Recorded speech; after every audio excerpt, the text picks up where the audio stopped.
Guy whose job it is to come out and set up those wind indicators and lay out your wing, you know. Then all you have to do is roll out of bed and warm up your motor. Or you could have him do that too. Just clip in and go.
I had initially decided that I wasn't going to comment much on this video. However, back during the last millennium when we were in college, this area was actively strip mined. There were huge drag buckets, giant A-frames, earth-moving equipment the size of small cities, stripping the coal out of all of these mine-tailing piles that are left over of southern Illinois. It was the energy hotbed of the 1970s and 80s. There's even a town here named Energy, of all things.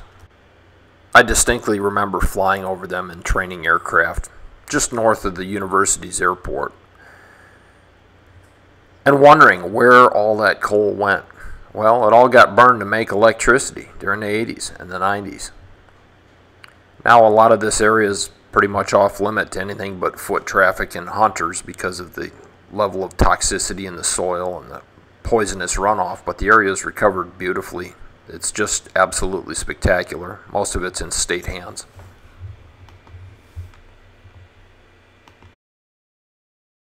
I had spent the better part of 3 decades chasing the North American whitetail around the North American continent.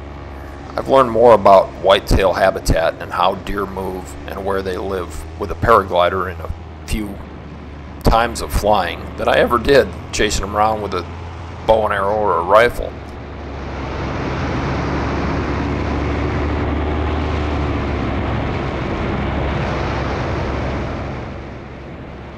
Although I haven't hunted in years, my respect for these creatures is absolutely immense. Their ability to keep terrain features and vegetation between themselves and their human cohabitants of the property is just really, really amazing.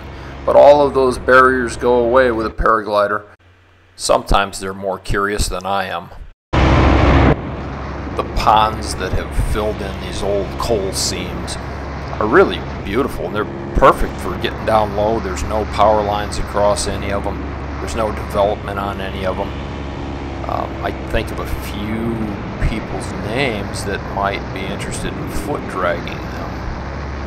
I don't know, maybe we need to plan an invitational fly-in sometime soon.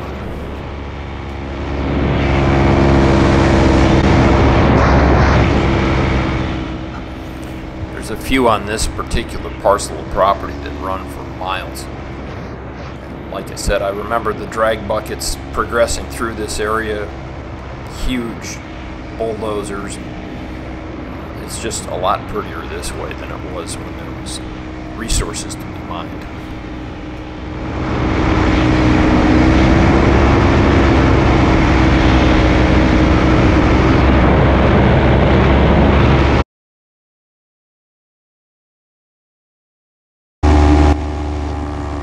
Late in the morning here, we were just tooling along on the edge of this lake, and I was hardly expecting what I saw here.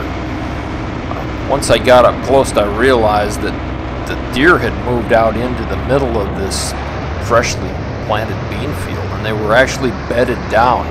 It wasn't until I was right on them that I realized that they were deer, and did they take off. So I gave them as much space as I could, continued off to the west. What a special place.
Almost biffed. Holy smokes. I should have gone trims in. Whoa, that was fast. I missed my intended spot by at least 50 yards, maybe 70 yards.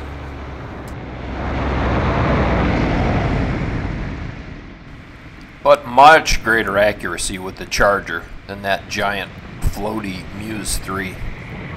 This one goes where you steer it.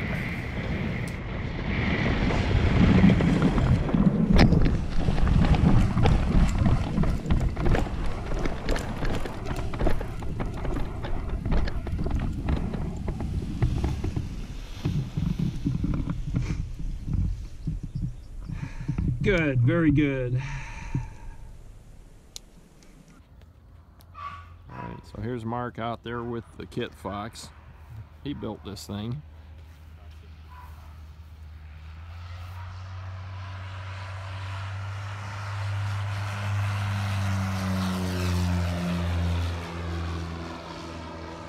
This guy went out of his way to call me back over a year ago and answer a simple question. Can you hook me up with something for stage fry? Not sure. What's going on? Not much. Can you fly tonight? Actually, no. No?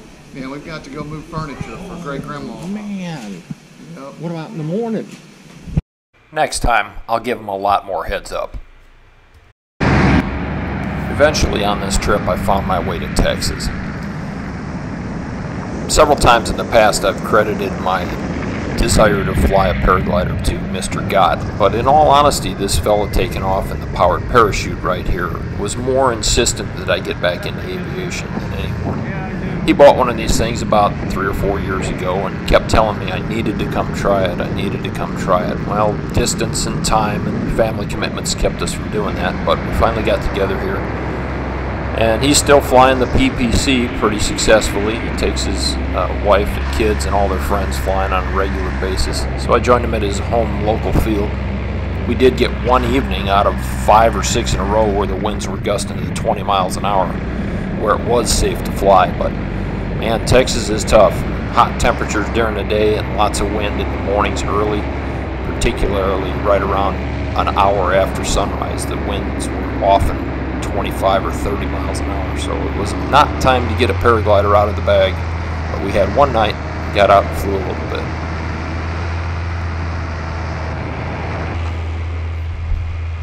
Not sure if you've ever tried this, but keeping up with the heavier PPC is kind of tough. Even trims out, he was outpacing me by 5 or 6 miles an hour.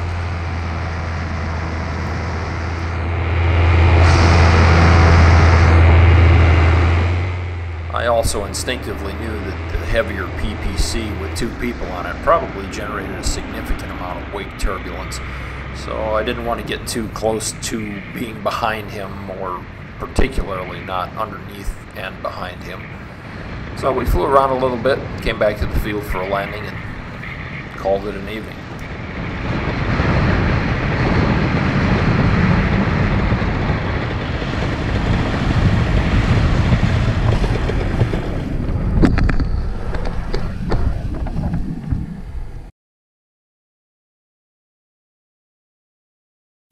This guy has been doing this for a long, long time.